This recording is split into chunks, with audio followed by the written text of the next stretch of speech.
All right, just a few front things and we'll get underway. This is the last lecture in the two-part series, and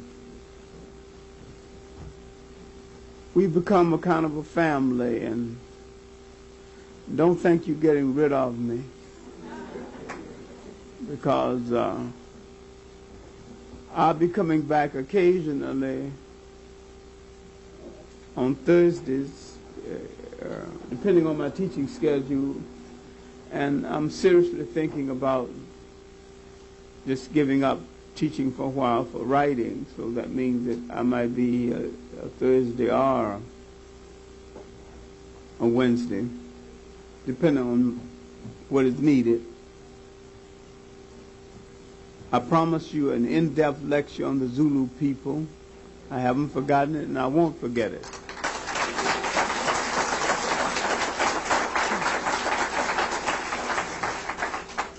After the commercialization of what once was a holy day, I guess we'll start arranging schedules, and there'll be a time I'll come back for that. This Saturday, by way of giving an account of myself, I'll be going to Senegal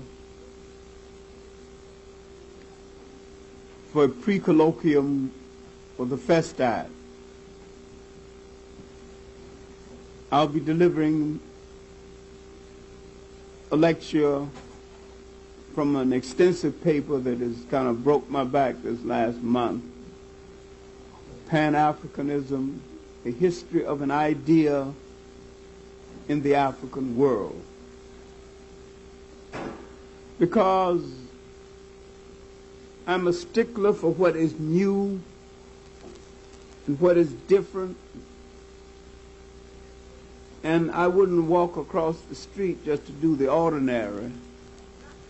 So if I can't write something exceptional about a theme, many times I leave the theme to amateurs and to students. But I looked at this word Pan-Africanism because this is the only thing that's going to save us anyway, a world unity of African people. And I looked at some new information I have on the black untouchables of India, numbering more than 100 million, and how they became untouchables, in the introduction of the concept of untouchability, and the large number of African people in the millions in the Pacific. And I looked again at my research file on the destruction of the African people in an island of Tasmania, where every single man, woman, and child was put to death. I wondered again about the international position of African people. But in my approach to Pan-Africanism for Senegal, I did not start my approach to the subject with 1900, when H. Sylvester Williams of Trinidad called the first conference in London. I started it 500 years before, when slaves on a ship learned what we seem to have forgotten, that though they came from different parts of Africa, different so-called tribes, spoke different languages, they all had the same problem and the same oppressor. This very evening, in a meeting at the Caribbean Cultural Center, we were discussing African culture, how to reclaim it. An Afro-American girl says she's just beginning to understand her culture, and she resents the fact that people just talk about slavery instead of culture. And a Nigerian student, lady, said that she has no culture problem. I'm from Nigeria, and I'm acquainted with my culture. And I've had no cultural disruption, which proves she's brainwashed by the West. A large number of the slaves who came to the West were Yorubas from Nigeria. Most of the revolts were set in motion by Yorubas, led by Akans from Ghana. Now let me illustrate this for a moment, then I'm going to go into the lesson, go into the lecture. Toussaint Louverture was a Akan, but he didn't set the Haitian Revolution in motion. The person that set it in motion was a Yoruba, Bokman, a priest. The revolt in Guyana, led by Kofi, well led by Kofi. But the man that set it in motion was Ankara, a Yoruba. The Yorubas and the Akans developed a partnership away from Africa that they never had in Africa. The same thing is true of the revolts in Brazil. It is the Yoruba culture that held it together. And they couldn't get to them until they broke through that strong Yoruba culture. The main staying power of the revolt in the Western world was Yoruba. When we look at Nat Turner, Dinmagbizi, Gabriel Prosser, we find the same kind of process. Then the young lady said that she understands Thomas Sobel because he said other ethnic groups built stores, factories, and pulled themselves up, and see no reason why blacks shouldn't do the same thing. A few years ago in a meeting in Washington, it was really a meeting of anti-Zionist Jews, and I happened to be one of the speakers.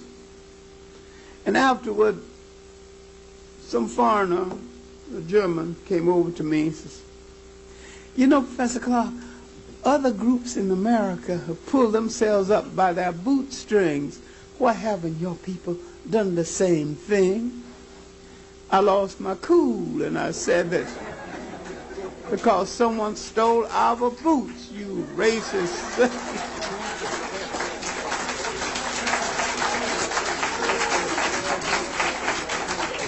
People are expecting the impossible of us. Pulling yourself up by your bootstring, and you've got no boots.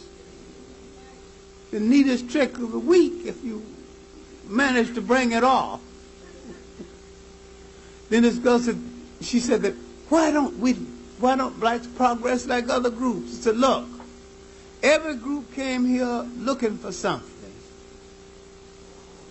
We were not brought here to be given democracy, citizenship. When the American dream was dreamed, it wasn't dreamed for us. When the American promise was made, it wasn't made to us. At the turn of the century, our family was less than 50 years old because during slavery, it was against the law to have a family. Now you expect our family to be the same as other people's family? And we just put it together the day before yesterday?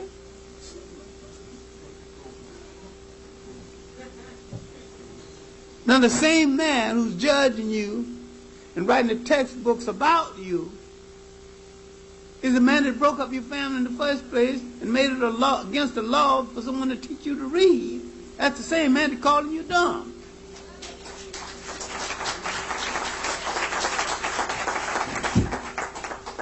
And too many times we accept the blame for a lot of things. A lack of stimulation, a lack of black hero worship. Where you going to see a black hero? You look at all the television you look at. Where are you going to see a black hero? Remember when Bill Crosby played in I Spy? He couldn't even get a black woman. And when he got one, he lost. This other guy was knocking over blondes and brunettes all over the place.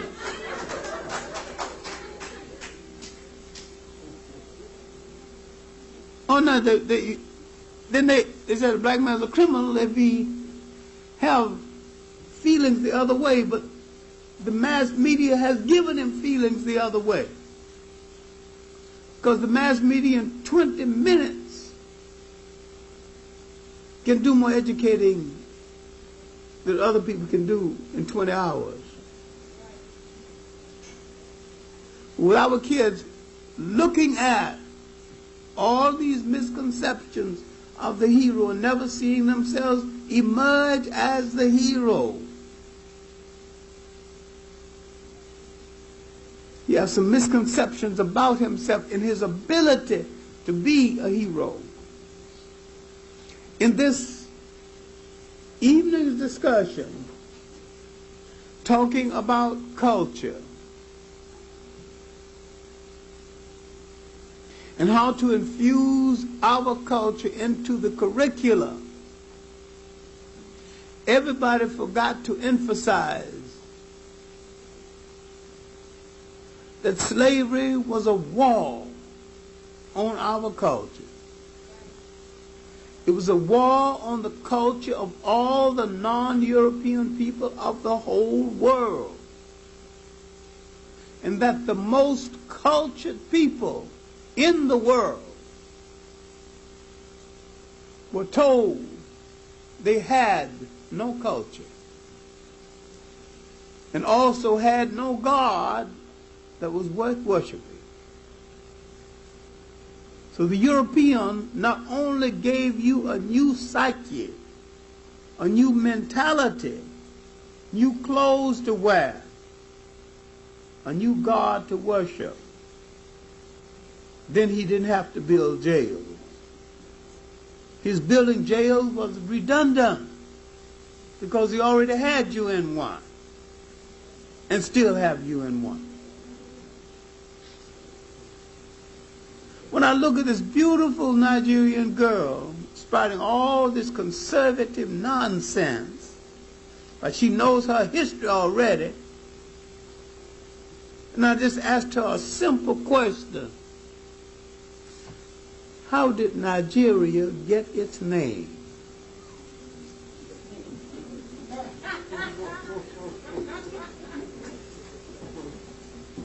It wasn't always named Nigeria. How did it get its name? All right, very simple.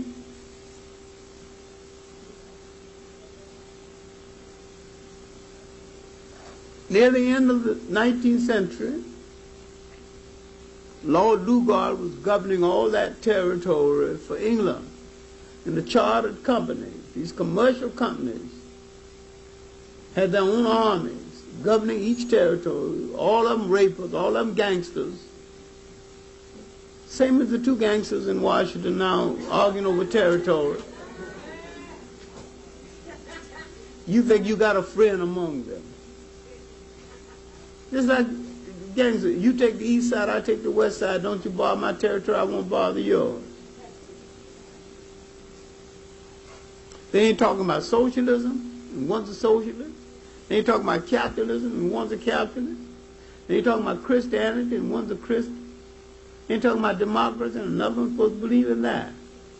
They're talking about territory, how to control it, and the fact that the white people of the world have dwindled to 1/5 of the world's population. And if they don't watch themselves in bed or out of bed, we will discover they are the minority.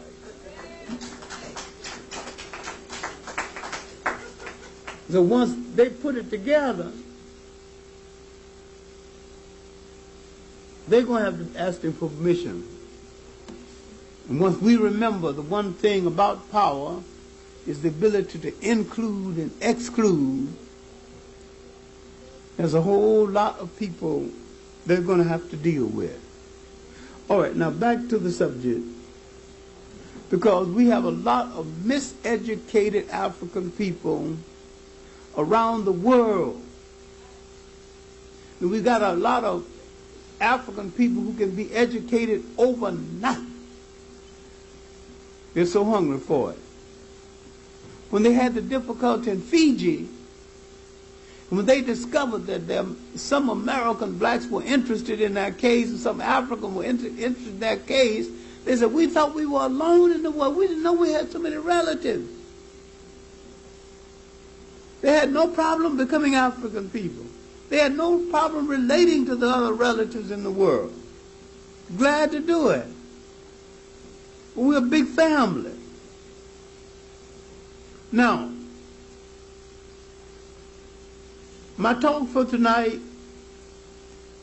and unfortunately the last in the series, will deal almost solely with the African Americans, the lonely nation away from home. Because the African American is the most misunderstood, most abused, most wounded of all the African people who live outside of Africa. And yet, he is the target for destruction by more forces than any other African people. He's the one African that the Western world won't destroy. Principally because he has grown insensitive to his oppressor, and he, more than any other African, have fought in larger numbers for his oppressor and mastered his oppressor's modern war technique. He's also the most dangerous African on the face of the earth, because he is the only African on the face of the earth trained in the modern warfare technique called combined operations. Combined operations is the art of striking a target land, air, and sea. No other Africans on the face of the earth have enough training to move on a target with ships, airplanes, and infantry. And the black American has been trained to do all three. He wasn't trained to do this to liberate himself or to liberate anyone. He was trained to do this for someone else. But the training is still with him. But he has never converted his training into a liberation army for himself. After World War II, Africa could have picked up almost for nothing one of the finest black air forces on the face of the earth. But because Africa was not ready to do this, their talent deteriorated. Many of the men went bussing dishes and clerking and lost all their skills. But I'm saying that the skill and the training to make a modern army was with the black American. And right now, right this very minute, there's been enough black Americans discharged from the U.S. Army with enough modern skill, they can train a modern army for every nation in Africa. This is what makes him the target for the colonialists, because they realize if contact is ever made with him, and if he becomes aware of his skills and affect the wedding between his skills in Africa, he could change the world around. He could have stopped the Congo situation. He can revitalize any nation in Africa. Because of his training, he can learn faster than almost any other African on the face of the earth. The question is, why then do we have slums? If he can fix houses, why don't he fix them? Why then do we have dope? Why is his institution deteriorating? Why is he debating his integration instead of maintaining his institution? Because his mind has been trained into dependency. I'm saying that one thing about Jim Crow, one thing about that oppression, it was real. And you had something being built for him, by him,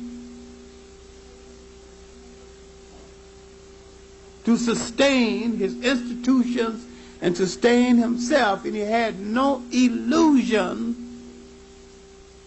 about the fact that he could depend on someone else to do it for him. There was a time you either went to a black college or you didn't go to no college at all. You went to a black church or you didn't go to no church at all, because you were not then and still are not welcome in the white church. And blacks created not only a new church institution, but a new religion and a new approach to God. And preached as though the God that they were addressing their message to was totally different from the God the white folks were talking about and talking to. They may well be true. Jimmy Swagger's God can't possibly be mine.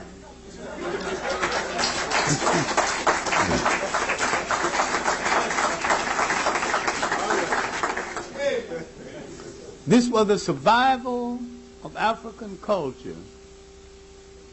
All right. Let's see how the mystery was set in motion and what makes the difference. The difference is not got anything to do with who's got the best brain. The difference has got nothing to do with personal bravery.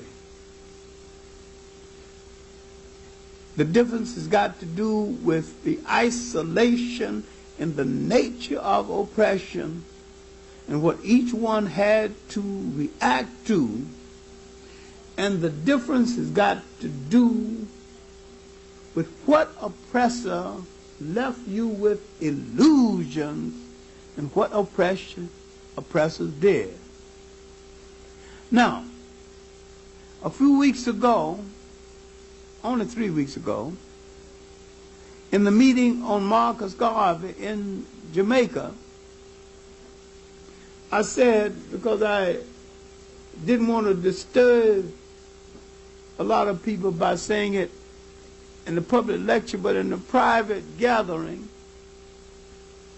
I said, now that the public is not here and we're just here having ourselves some nice Jamaican food and drink together, let's level with each other. Marcus Garvey is 47 years dead. If Marcus Garvey were alive today walking in the streets of Jamaica, somebody might stone him to death, advocating the same thing. And yet what Marcus Garvey advocated is the most important thing that is needed not only in Jamaica, but in the whole of the African world. Now, he rarely ever used the word Pan-Africa, and yet he was the ultimate Pan-Africanist, fighting for the unity of the whole of the African world. And as though it was planned, while I was in Jamaica, the very next day, they gave medals to the Jamaicans who participated in the invasion of Grenada. A contradiction to end all contradictions. I explained that he did not succeed in Jamaica principally because the Jamaicans then and now have the illusion of nation. And we in the United States then and now was never given the illusion of nation. They will let us know right now that they don't want us here. And they didn't let us dream that we were part of this nation. They let us know that we were brought to do a set labor. And once the labor was over, we were a surplus population. A nation within a nation without a nationality. We were not brought to this country to be given a nationality. We were not brought to this country to be given status. When they said liberty and justice for all, we were not a part of the all. No one let us dream or think that we were part of the all. When we look at the atrocities against us day by day, they keep saying again and again, not you. When I say American citizen, I don't mean you.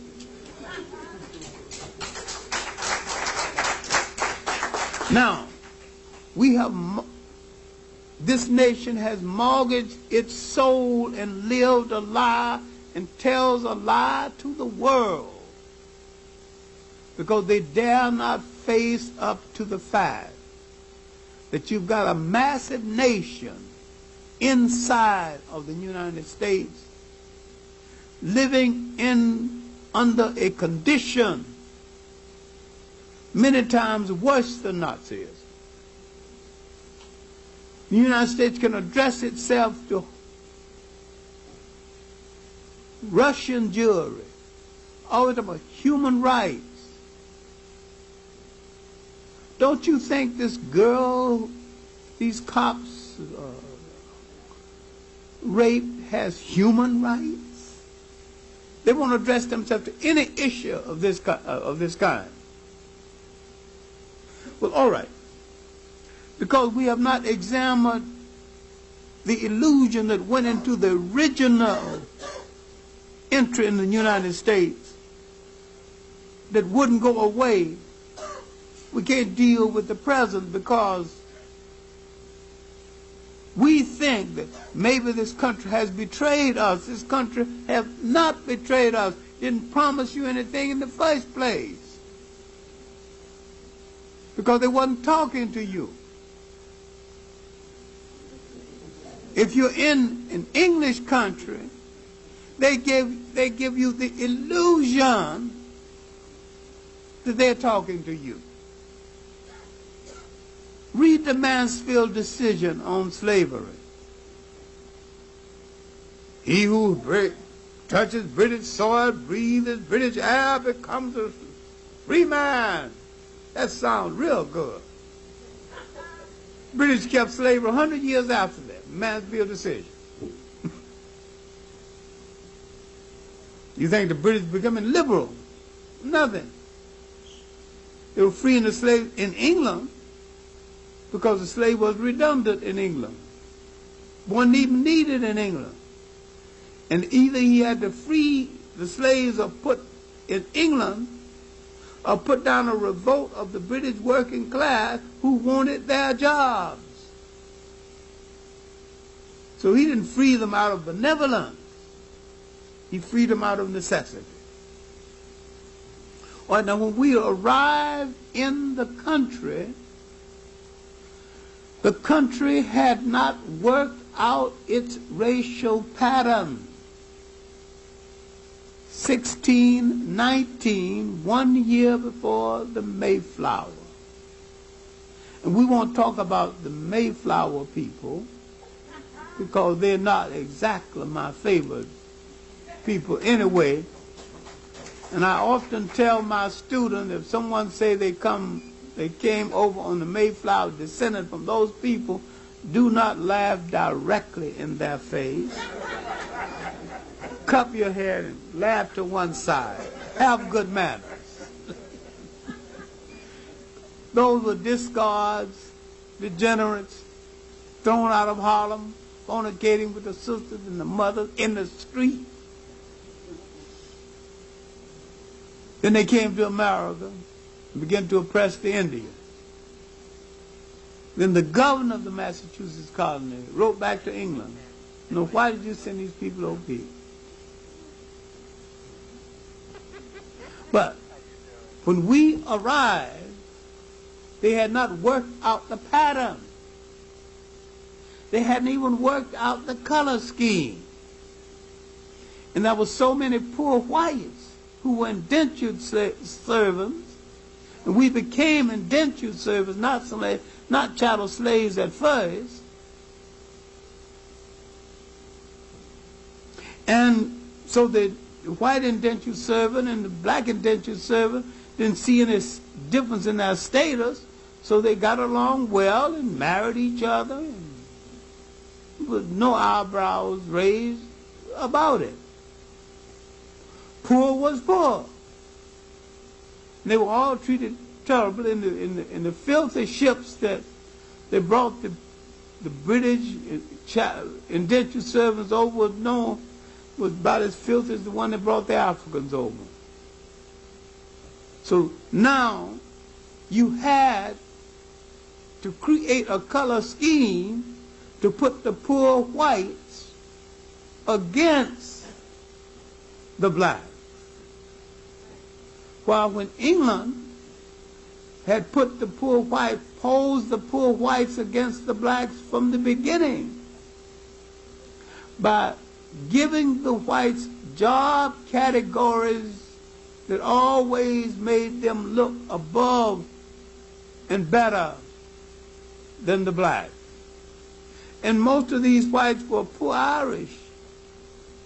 You don't talk about the Irish not as really some of the first of the indentured servants. These poor Irish became the most ruthless slave drivers.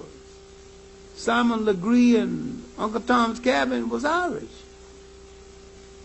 We don't examine our literature on the subject because people beat on our head in order to impress someone else there, someone else. To understand what I'm talking about, you have to understand once more the design of the country. White, male, Protestant, middle class and up, those who agreed with the prevailing political status quo and who owned property. Everybody in this country is trying to impress that group. The Jews are trying to impress that group. The Catholics try to impress that group. That is the big rooster in the pecking order. And if you watch chickens in a yard, the big rooster can peck anybody. But instead of pecking him, you peck the next smallest one till you get down to the bitty. But you don't peck the first pecker, which is the rooster. This is what you call the pecking order. You pass the peck down, but you don't pass it up. So the Gentile, white, male Protestant, is the rooster in the barnyard.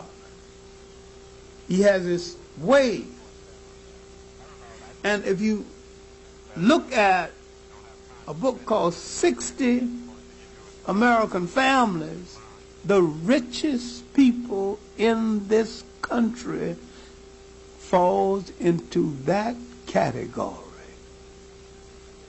right now.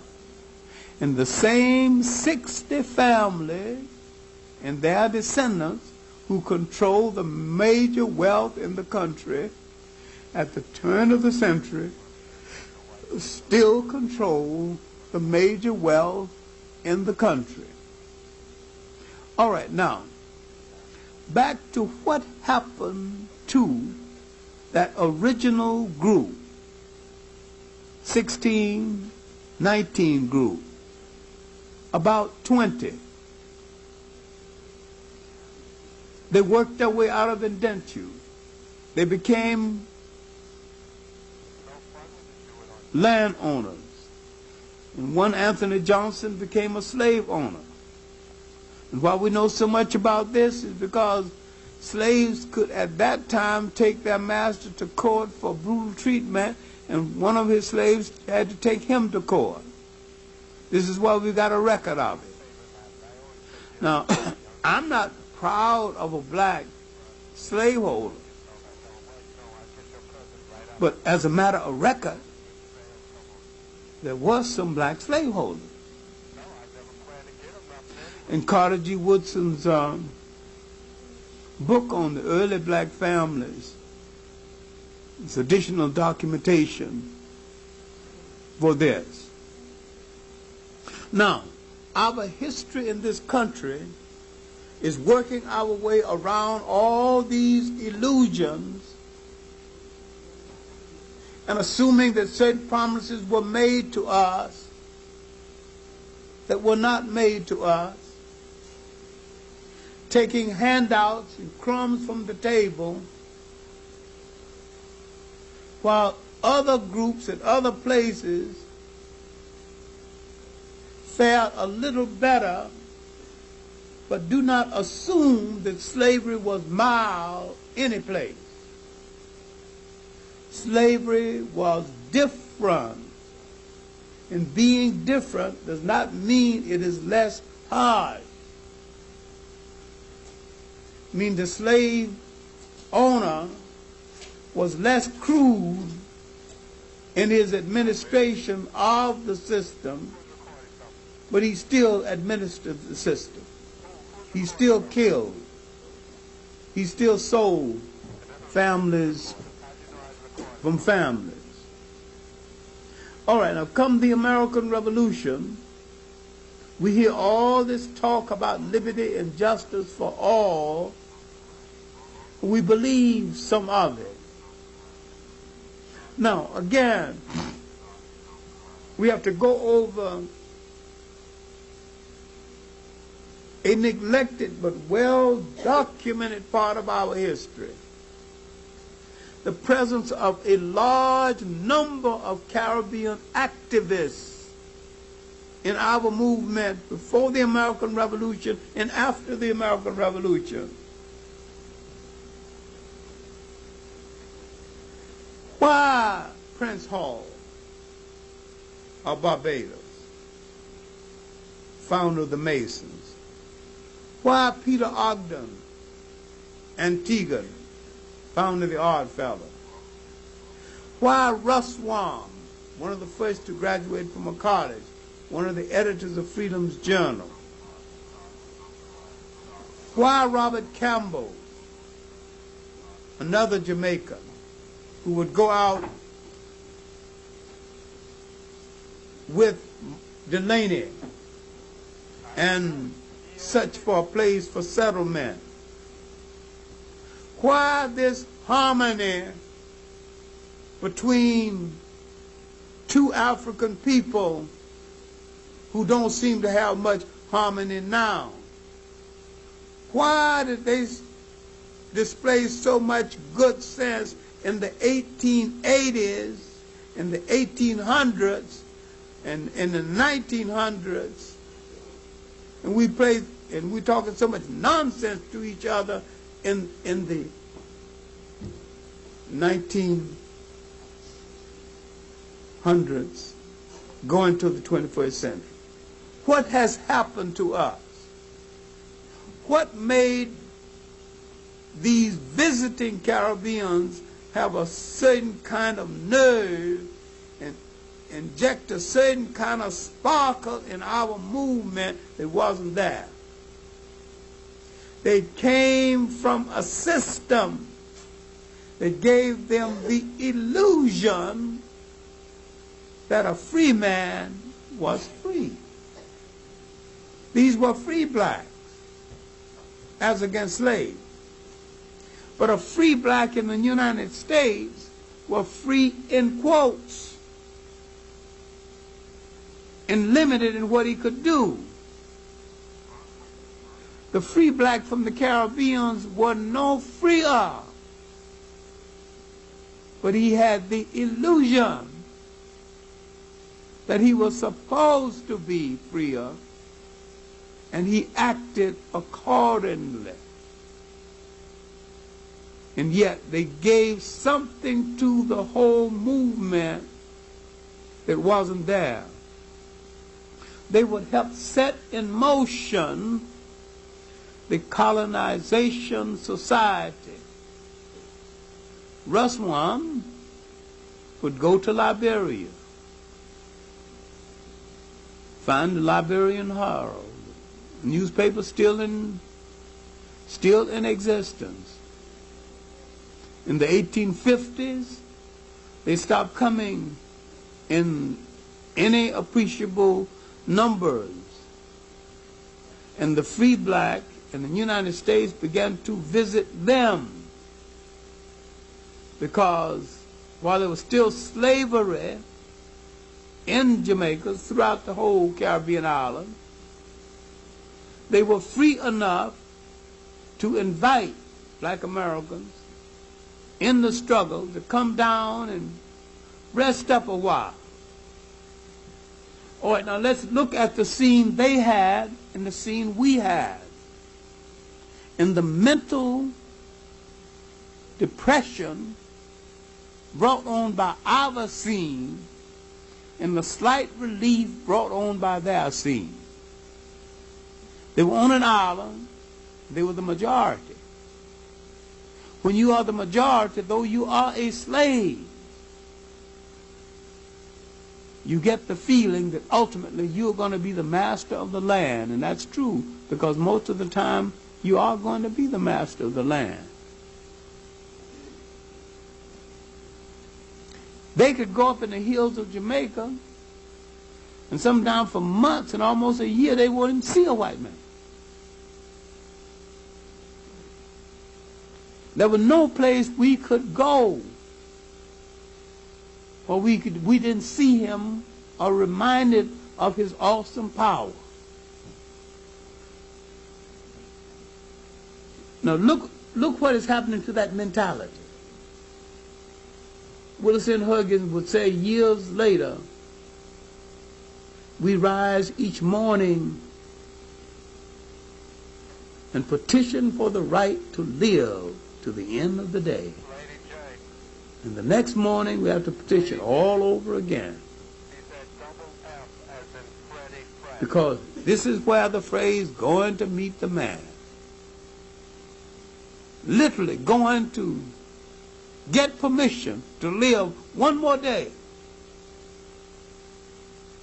But if you're way up in the hills, most of the time you don't see him. So the psychological impact of his presence on your mind is not there. And you know he owns the land, you know he's the master. But physically, you're not looking him in the face every day. So this relieves the mind of being reminded constantly. While in this country, the idea was to drive us stark, raving mad, and he damn near succeeded. You have to understand what happened to these two different people, all African people now. One living under one set of people, more brutal than the other, still white people, but one is more brutal than the other. One has no tact at all. The British understand slavery is a business, and they handled it as a business. The American was a sloppy businessman, and sometimes he would kill his investment unnecessarily. I didn't say the British didn't kill. He killed sometimes to warn others that you better not revolt, or you better not step out of line. But he didn't kill for frivolous reasons. He killed for control reasons. Kill one to control 1,000. That's thinking. Brutal thinking, but thinking. America didn't think that way then, don't think that way now. So we had this to contend with. After the American Revolution, now you can see why in the 1850s we would not only need spokesmen, we would begin to create an intellectual atmosphere in the New England states different. We began to create a church atmosphere that was different. And we had to create it that was different. There were very few independent churches in the Caribbean.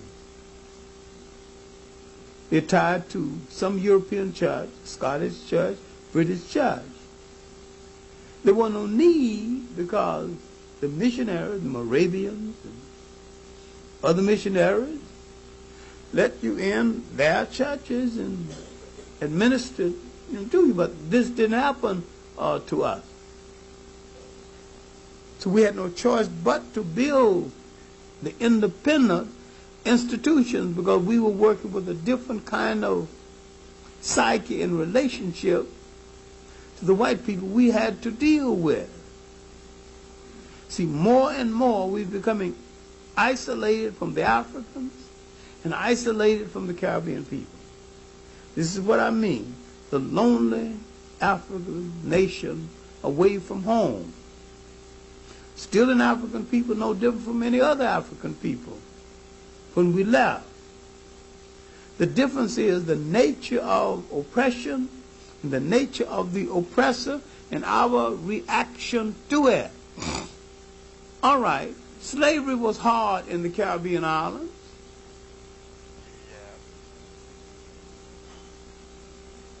Slavery was hard here. Why didn't the blues appear in the Caribbean islands? Why didn't the spirituals appear? It had nothing to do with the lack of culture. But the blues and the spirituals are part of our self-induced psychiatry. We had to have it. We had to have relief. We developed through our church and through our reading and misreading of the Bible a romance for Jewish people that we still have. We wanted to associate with a people who escaped from something. Now you can see why we're singing, go down Moses, tell old Pharaoh, let my people go. What are you talking about? Let your people go. When they become your people? Tell old Pharaoh, let my people go. Now who was the Pharaoh?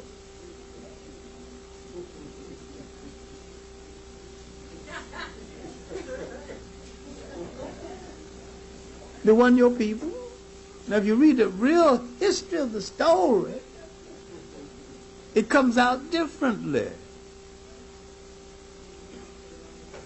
They were collaborators with the invaders of Africa.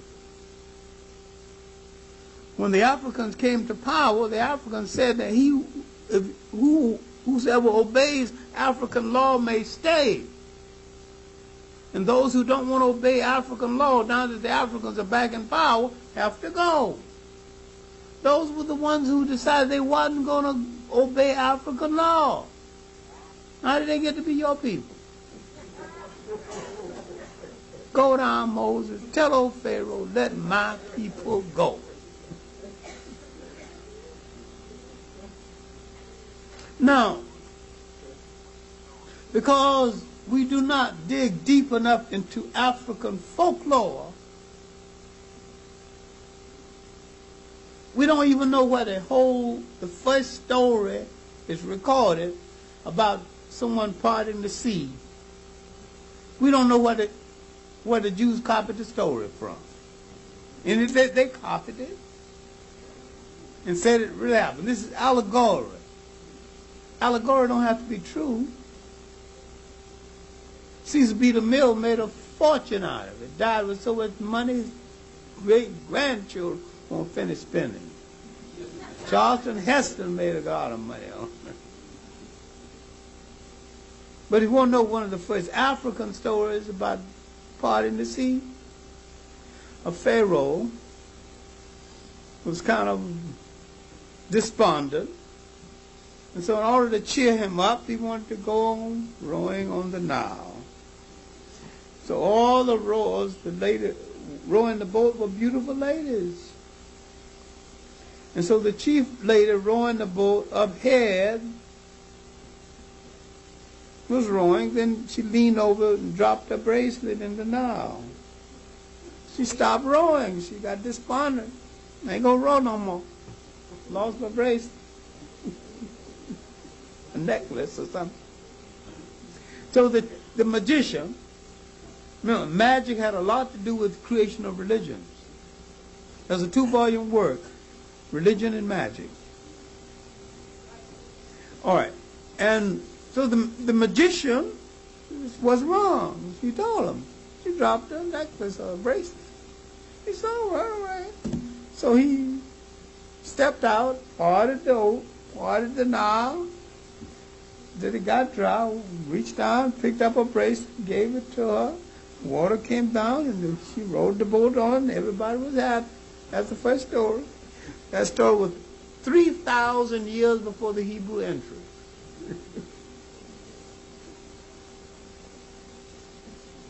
But if you look at African literature, you can find a duplication of all these stories.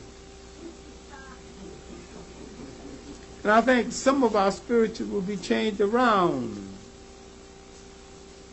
Marian Anderson was singing the story in Egypt, and the Egyptians asked her to stop. I mean, the Arabs, there's no such thing as Egyptians. Egyptians don't rule Egypt. Arabs rule Egypt right now. The Arabs weren't even a people when all this was happening. So they had nothing to do with, none of the greatness of Egypt. The Arabs didn't have nothing to do with it. He was the one that came in and robbed all those graves and stole all that gold. And took some of the stone and built mosques. Some of the mosques are still there. So you call the Arab an Egyptian, you're wrong. But we got a whole lot of misconception. Another one is in the song Deep River, My Home is Over Jordan. How did your home get to be over Jordan? It's a beautiful song. You should have heard Marian Anderson in her great days. God, she could put you there. That was a singer. Pity she didn't record more. Pity Roland Hayes didn't record more either. What I'm saying is that a circumstance of history shaped each one of us a separate way. And today, sometimes when we are boasting among ourselves, all we're saying is my slave master was better than your slave master, which is the most stupid argument that any two people can ever have. If you're against slavery, then no slave master is good. You get to, a Bajan would say that his slavery was mild in Barbados in comparison to in Jamaica. So who in the hell cares? What difference did it make? It was still slavery. Slavery wasn't mild any place. Slavery was hard every place. All right. There was a time in Barbados when the rich planters took up all the good land, and the poor planters, slaves and all, picked up and settled along the sea island of Georgia and the cheap land along the American coast of the South. And the people that they brought with them spoke a combination of English and African. This is the origin of the Geechee. The Geechee is nothing but a Bajan. And I've had a Bajan language check it out and prove it positively to be true. But it wasn't a mild situation there either. But I'm saying that first half of the 19th century, the newspaper building period, the magazine building period, the slave narrative building period, none of this happened in the Caribbean. And if none of this happened in the Caribbean, it had nothing to do with one person's mentality being different from the other. One's illusions and one's condition dictated one thing, and another condition dictated another. Because we were living under the most brutal of all oppressors, we would get an outlet in the spirituals and in the blues. We would sing our way out of it, or try to pray our way out of it, or we would adopt other people's folklore and fasten ourselves to it, any place, to soothe ourselves or to even pretend that ultimately we would be free. Now, on the eve of the Civil War, it was the black abolitionists, too often neglected, Douglas and others, that solidified the cause and made the issue of slavery an emotional issue on the eve of that war. Then you look at the Caribbean islands on the eve of emancipation and look at the United States on the eve of the Civil War and emancipation. You're looking at two different stories. You're looking at two different stories because two different people, both Africans, are reacting to oppression in a different way because they've got different oppressors and must act in a different way and have no choice but to do so.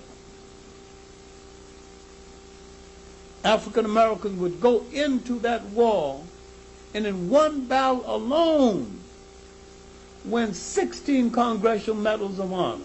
It had never been done before.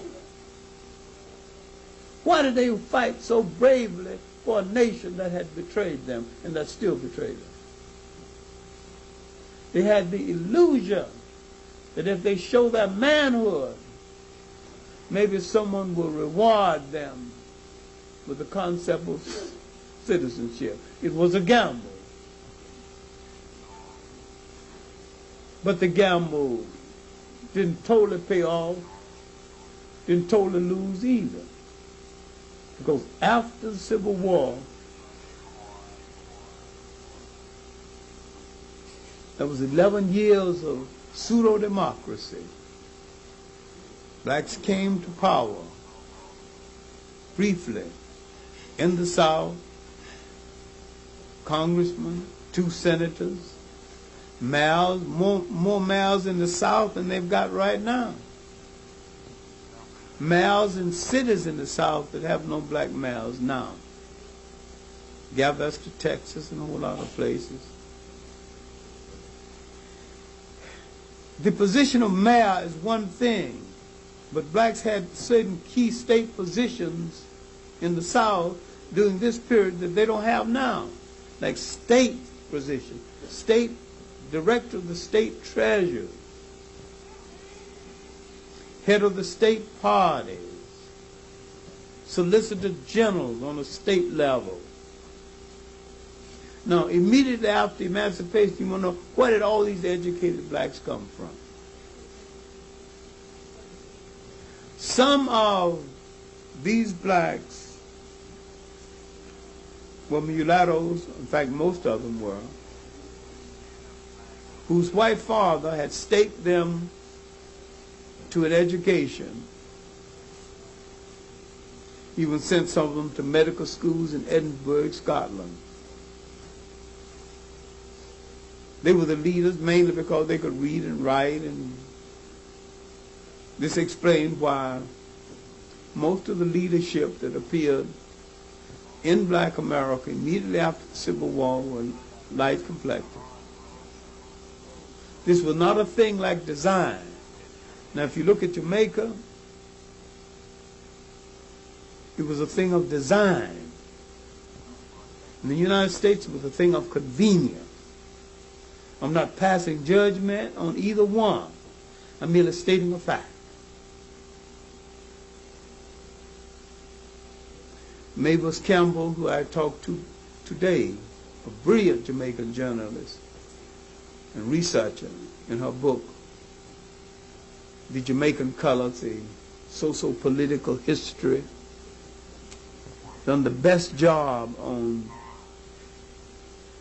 color manifestations in early 19th century Jamaica until the beginning of the 20th century. All right, the second half of that century, we faced some problems that we haven't dealt with and finished dealing with to this day. We had been betrayed. There had been an attempt to sell us back into slavery.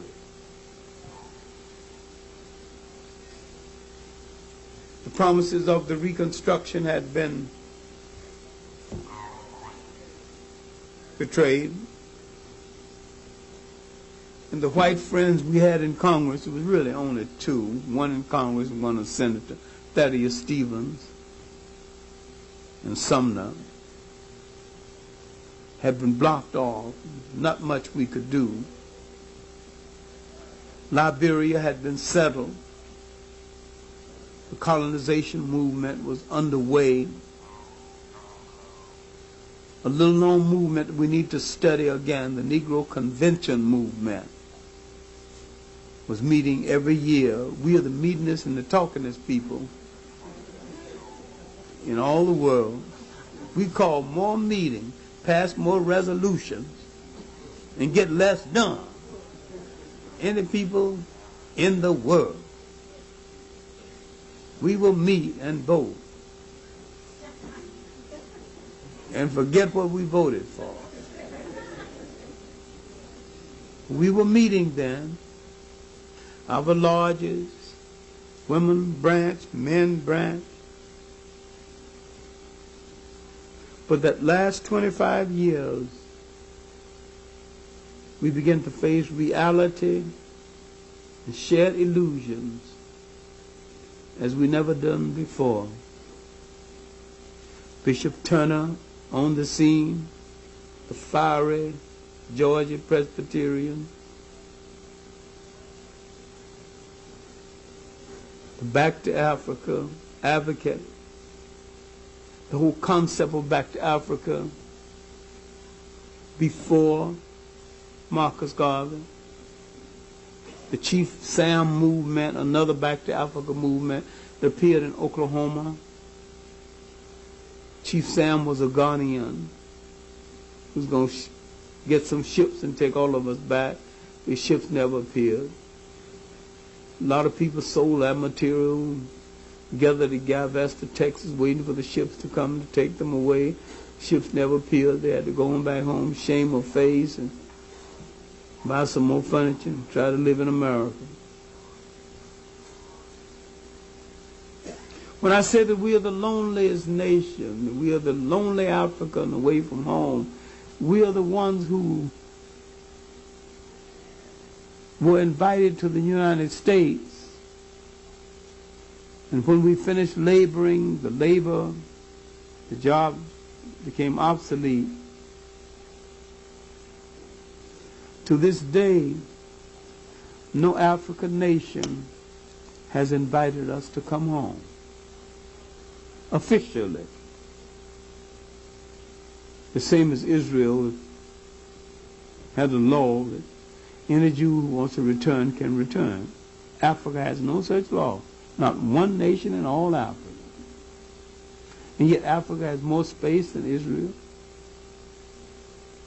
1,000 times more. In fact, all black Americans fit into one corner of the Sudan and they wouldn't miss the space. Under proper cultivation, we could feed ourselves there too. But the African has been brainwashed into not inviting us home. So we came into the 20th century with illusions. We came into the 20th century with hope. We came into the 20th century changing leadership and arguing about old leadership. It was the Booker T. Washington period. It's the beginning of the Du Bois period. It was the period of the radical black journalists, especially T. Thomas Fortune and Monroe Trotter. It was an outspoken period. It was also a period of riots until we entered the period of the First World War. Marcus Garvey would arrive soon after. He would challenge Du Bois as the center of leadership. And he would succeed where Du Bois had failed, principally because Marcus Garvey could reach an audience that Du Bois could not reach. Du Bois, with his Oxford accent, his Harvard accent, he was always correct, but he did not reach out in such a way to entice the masses of people.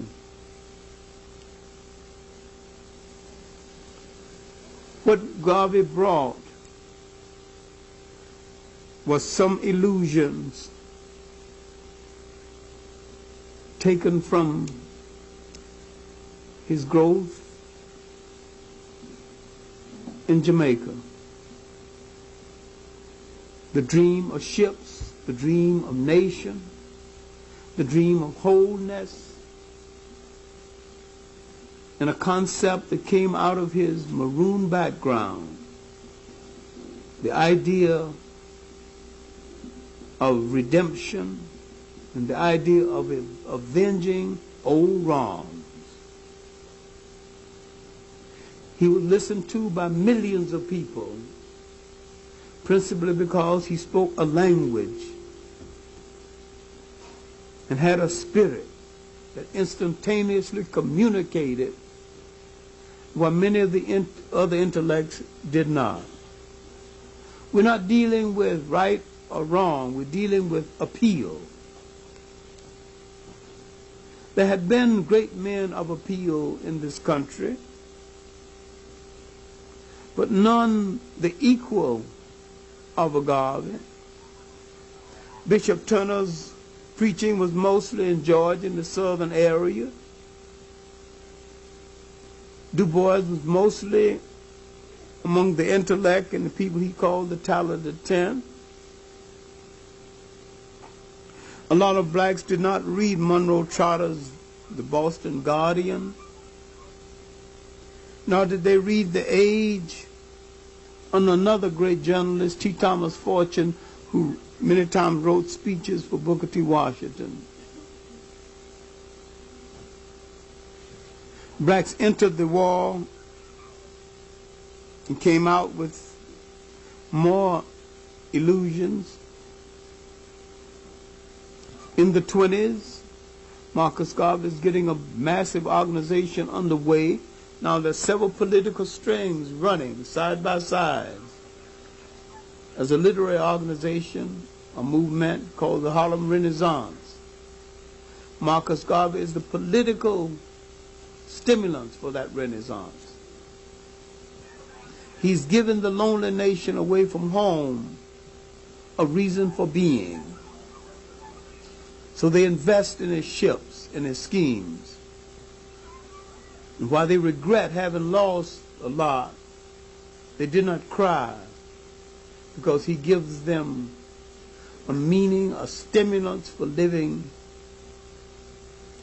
different from anything they ever had in their life. It is a lie to say that Marcus Garvey found black America with a wishbone and gave them a backbone. They had a backbone before. They fought before, and they fought hard. But he had a way of communicating, a charismatic way of communicating, that made them think of things that they had never previously considered. And that was one of his great gifts. After his difficulty going to jail and being deported back to his native Jamaica, America would soon go into the Depression. He would be forgotten until the Italian-Ethiopian War. During the Italian-Ethiopian War, he would remind us, and we would remind ourselves, we need to reconsider what he had been said about nation. Because no people can be whole without a concept of nation and nation formation. And he understood something, and this is why he was successful in building the largest mass organization ever right here in the United States. He could never have built it in Jamaica. Couldn't build it in Jamaica of that day, couldn't build it in Jamaica of this day. Because the Jamaicans had the illusion that they have a nation. We had no illusion. We had no illusion about being wanted in this country. Because the Americans have let us know we were not wanted. So a drowning man, when you throw him a rope, he have no time to analyze who threw the rope. He pulls on the rope. You don't try to grab both ends of it either.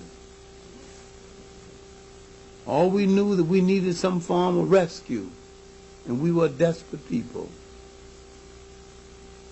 Now as we moved into the period of the Depression literally solidified our ranks. But it was the Italian-Ethiopian War that made us think of nation again. made us think of wholeness, the protection of nation, made us relive some of Marcus Garvey's teachings about nation and nation structure. And it was with this and all the misgivings that we entered another war with doubts and wondering what we would get out of it. But we had no enthusiasm for the Second World War and didn't suspect that we would get anything out of it. This is why after the war, when the Supreme Court decision about segregation, 1954, we were rather cynical. We didn't believe it because we thought that there was some hidden thing behind the whole thing and really wasn't going to work. We were right, it didn't. They haven't integrated the school and not going to.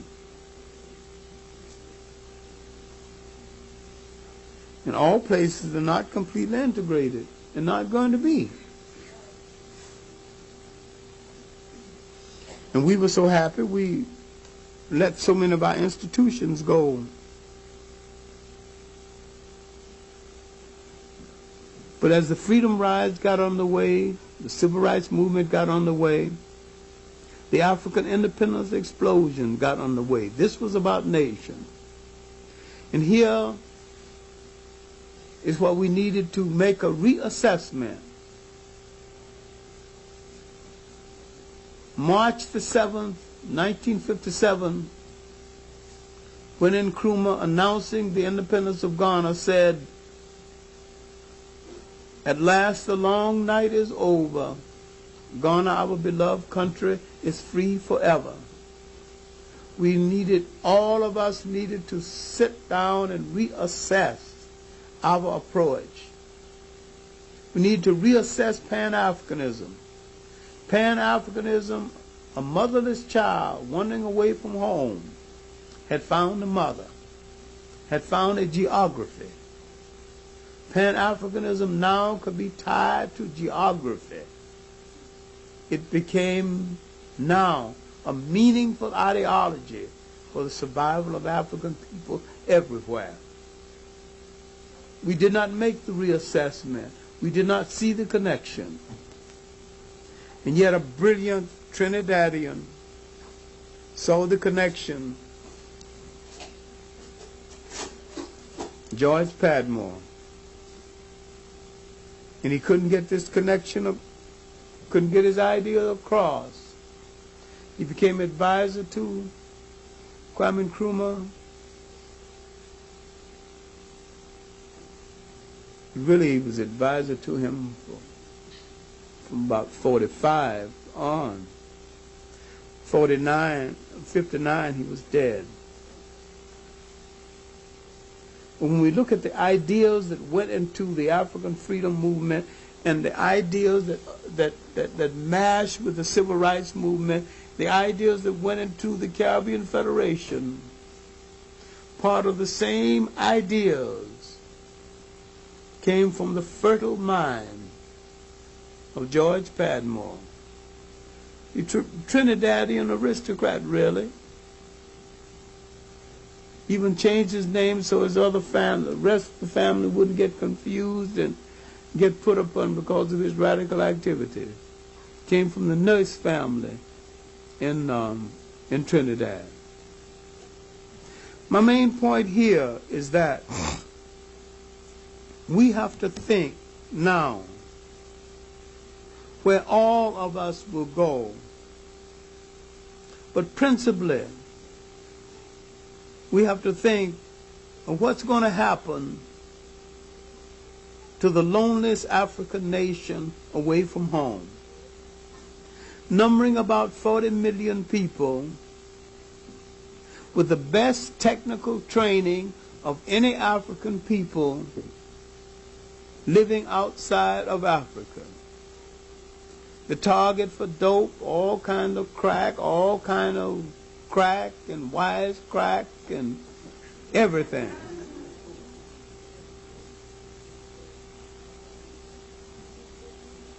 Jimmy Carter wanted to reduce their population. AIDS is another way of reducing their population. I'm saying that of all the African people in the world, the ones in the United States is the greatest and most tragic target. The ones in the United States presents the greatest problem to those who wish to control the mineral wealth of Africa, wish to control African people everywhere. You ain't going to have no problem with any African people who announce in the headlines that they're giving medals to those who invade Grenada and not one word of protest about it. You ain't going to have no problem with that. You ain't got no problem there.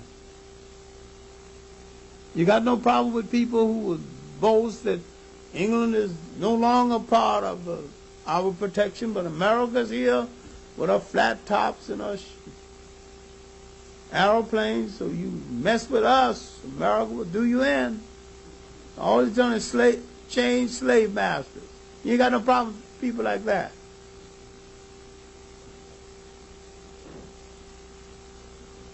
But in the United States, you have a group of people with enough technical knowledge to change a continent around. But their mind is so full of misconceptions, and sometimes their body is so full of dope, they can't do what they need to do. And this is all on a purpose to set them up so that they cannot make that connection with Africa. Once that people straighten themselves out, develop an internal force to police the action in their own communities, clear up for themselves, because nobody else is going to do it for them, even if we have to have an internal police force, whether we admit it or not.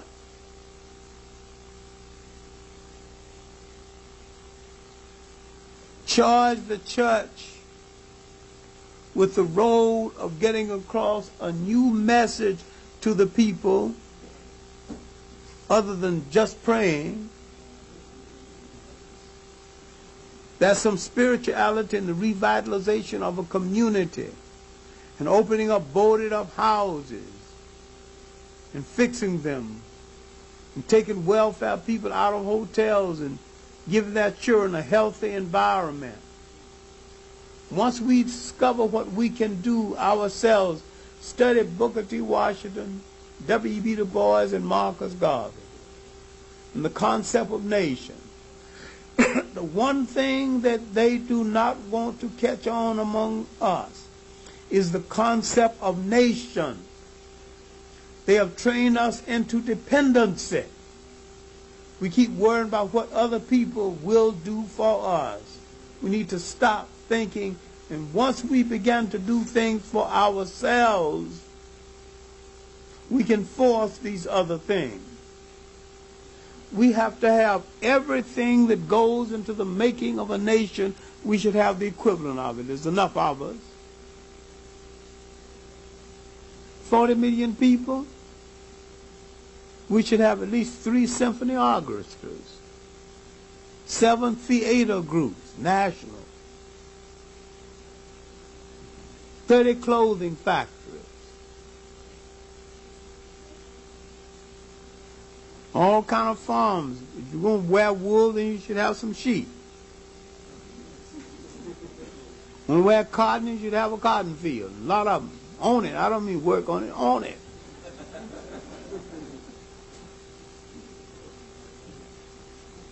And we will have all of these things once we begin to see ourselves as an African people who must protect ourselves as an African people. I call this the essential selfishness of survival. All people on the face of this earth practice this. And we are late in learning it. That's tomorrow's work and today's work too. If we are tomorrow's people, then we must prepare ourselves to sustain ourselves. And we cannot go into another century asking other people to do for us.